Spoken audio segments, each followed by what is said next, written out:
the final. Heart a-pounding at the start line, I'm guessing. You know, I think I respond well to pressure. I think that the expectation of doing well, the expectation I have of myself brings out the best in me. So on the starting line, I wasn't saying, well, I'm just happy to be here. I really wanted to compete hard, and I wanted to medal. So I'm standing on the starting line, the adrenaline's pumping, I'm nervous as can be, and I'm trying to look calm when the camera comes by, but I'm sure I looked very nervous. But I was standing there thinking, I'm here, I'm in the final, I'm healthy, this is my time to medal.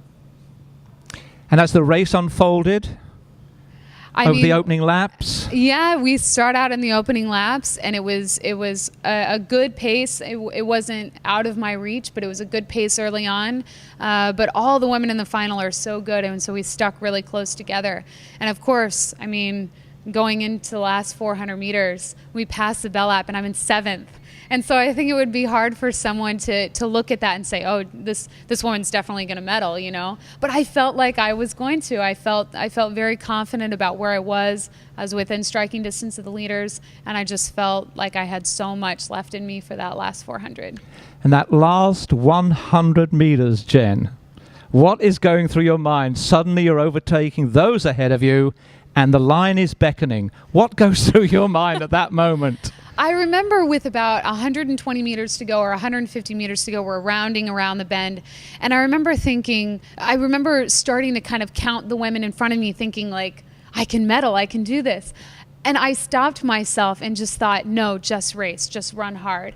And I think that was the key to it. It was that I didn't worry about what place I was going to get, who was in front of me, how many people I had to kick down. I just focused on how fast I could get to the finish line.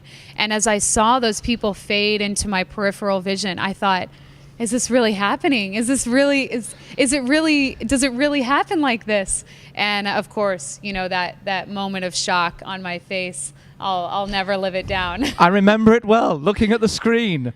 As I must confess, there were tears coming down my face. Goodness, Jen's done it. Oh, thank you. Thank you. Yes, and of course, I mean, I go to the mixed zone, to the media zone, and they talk about, you know, it hasn't been since Mary Decker that this has happened in the U.S. This is such a big deal for the U.S. And I'm trying to emphasize to them, that was before I was born, you know? I mean, that's just to kind of take in how long it's been since an American woman has brought home a gold medal in the 1,500 meters. It was 3 years before I was born. And what were Jason, your husband's, first words to you? Oh, I mean, I remember he was waiting at the mixed zone. He was waiting for me to come, and he just put his arms around me and said, "I'm so proud of you. I knew you could do it." And that's a huge key to people like myself who do find themselves in these successful positions, that they have surrounded themselves with people that really believe in them. My coach, my husband, my agent, these people told me from the very beginning that I had the ability to medal, and they never wavered. And I know that that's one of the reasons I was so successful this year.